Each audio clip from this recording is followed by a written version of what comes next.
in terms of objects around you, it can suddenly start to tell you a lot more about what's happening. One analogy that one of my colleagues likes to use, he's a diver, a very keen diver. And he says one of the challenges he has is that when he's down inside the water, he sees some amazing things. He sees some scary things. He sees some things that are intriguing, but he doesn't understand.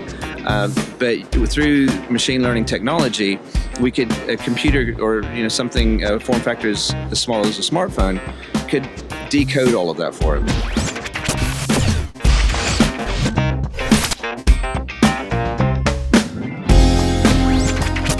All right, I'm sitting next to Dennis Laudick, the VP of Marketing at ARM. Dennis, for people who don't know much about ARM, what do you guys do?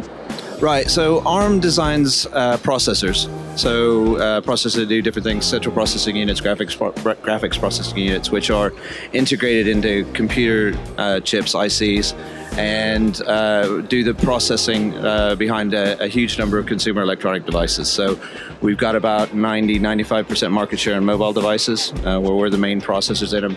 And ARM chips, we've shipped about 125 billion chips to date, and we've been the processor behind about 20 billion chips a year that are shipping now. That's a lot of processing. And with that processing, machine learning is sort of like the buzzword that's going around Mobile World Congress. How is machine learning related to artificial intelligence? From a technical perspective, AI actually is quite a broad idea. It goes into anything where a computer is trying to mimic human intelligence in any way.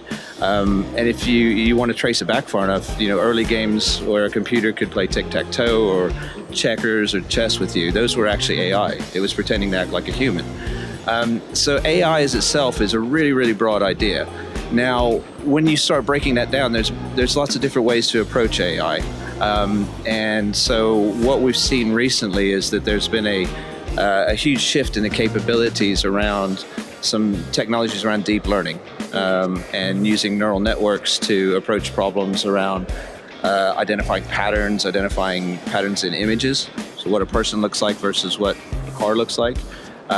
And these techniques have really brought forward the capabilities of what computers can do. So AI is kind of the broader term. Machine learning is sort of one aspect of it.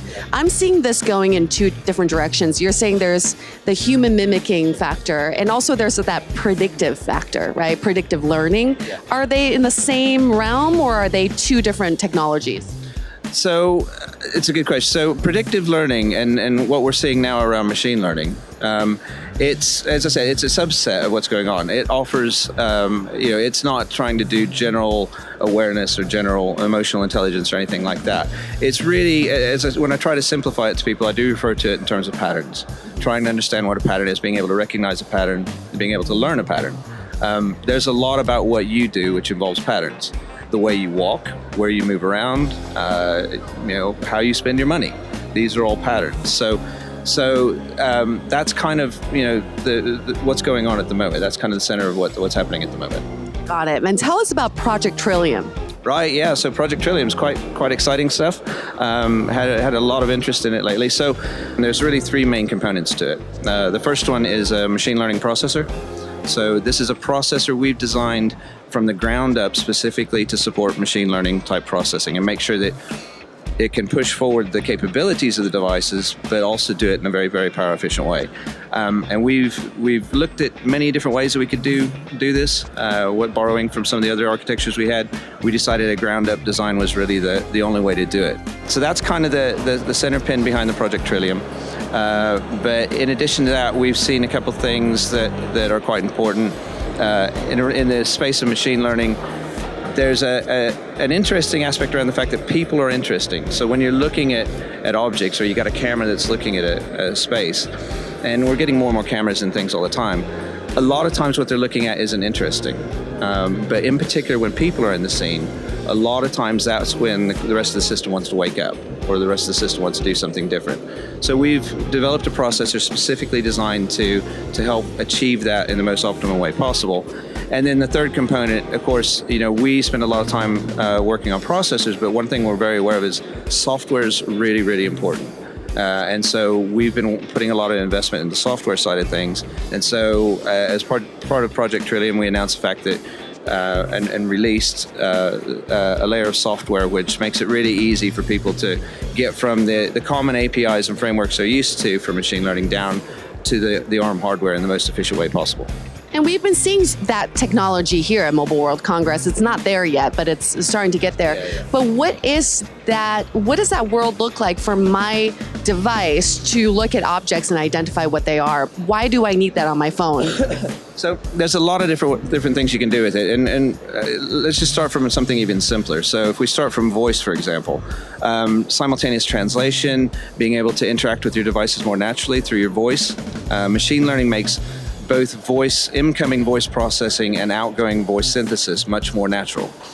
So it opens up doors in terms of your voice and sounds around you. In terms of objects around you, it can suddenly start to tell you a lot more about what's happening. One analogy that one of my colleagues likes to use, he's a diver, a very keen diver. And he says one of the challenges he has is that when he's down inside the water, he sees some amazing things. He sees some scary things.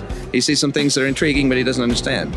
But through machine learning technology, we could, a computer or something, form factor as small as a smartphone, could decode all of that for him and suddenly start to say, hey, look, there's an interesting fish, there's a shark, there's something that's going to kill you right there. Exactly, or there's a hole where a barracuda could be, or something like that.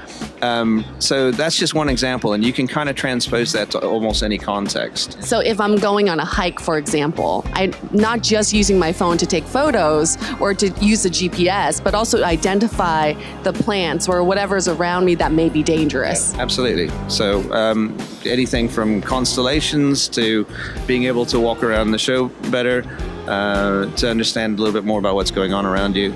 As I said, the applications are almost endless. So how fast are these machines learning about my behaviors? At the moment, there's a lot of the trainings done up on large data sets, and it does take time to do that. But what we're also seeing is that there's a lot of use cases coming out where the training doesn't involve massive data sets. So learning who you are from 4 or 5 pictures of you, learning your fingerprint from 3 or 4 samples of your fingerprint, that doesn't require a massive amount of training. So there's a lot of interest in not only moving the usage, but the training onto the device. We've talked with several companies here, as well as other places, about moving more and more of that training onto the device. People are, we get used to real-time, reliable experiences around us. And so that's kind of what people want in the end. Dennis, we are Tech the Lead, which is a play on words for take the lead. How is ARM taking the lead in the industry? So in terms of machine learning, fundamentally it's processing, it is computing. ARM's really well known for being the processor behind billions and billions of consumer electronic devices. And so it makes sense that we need to make sure that people have this capability, and to make it as seamless and as easy and as natural to add this capability to their devices. So really it's taking us from a position of strength where people view us as the sort of de facto standard for processing, and making sure that we're staying ahead of the curve and allowing people to build devices that have this capability in them. Awesome. Well, I've done a little bit of machine learning myself in these few minutes that I've talked to you, Dennis. I've learned that you were running from interview to interview and meeting to meeting. I've learned that you need a nap. You need a break. So that's what we're going to do. We're going to give Dennis a break right now. Thank you so much. Thank you very much.